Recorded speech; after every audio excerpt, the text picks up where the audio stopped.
एक और बड़ी खबर से आपको बाखबर कर दे, इस्लामिक सेंटर ऑफ इंडिया ने माह रमजान के लिए अहकाम जारी कर दिए हैं। कोरोना से मुतालिक प्रोटोकॉल पर पूरी तरह से अमल करने की हिदायत दी गई है। रमजान के रोजे फर्ज हैं, रोजे जरूर रखें लेकिन नाइट कर्फ्यू का भी ख्याल रखें। मस्जिद में 100 से ज्यादा लोग इकट्ठे ना हो। मसाजिद में मास्क और सोशल डिस्टेंसिंग का ख्याल रखा जाए। सहरी में लाउड स्पीकर का इस्तेमाल ना करें। इफ्तार के दौरान 100 से ज्यादा लोग एक जगह जमा ना हो। इफ्तार के वक्त कोरोना के खात्मे के लिए दुआ जरूर करें। गरीबों के लिए इफ्तारी के एहतमाम की भी अपील की गई है। इफ्तार पार्टियों की रकम और राशन गरीबों को बांट दिया जाए।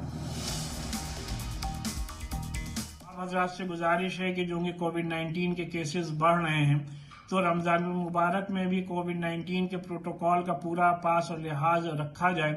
जाहिर सी बात है, रोज़े फ़र्ज हैं, सभी को रोज़े रखना लाजमी और ज़रूरी है।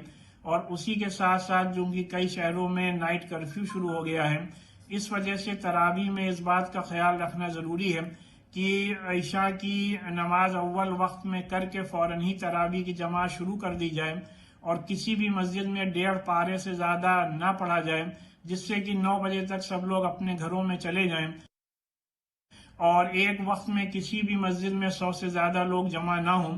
और मस्जिदों में भी मास्क है, सैनिटाइजेशन है, सोशल डिस्टेंसिंग का पूरा ख्याल रखा जाए। और उसी तरीके से अफ्तार में भी कहीं पर भी एक वक्त में 100 से ज़्यादा लोग जमा ना हों।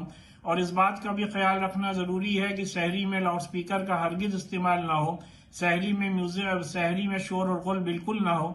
और अफ्तार और सहरी के टाइम अल्लाह से इस वबा के खात्मे के लिए ज़रूर और ज़रूर दुआ करें।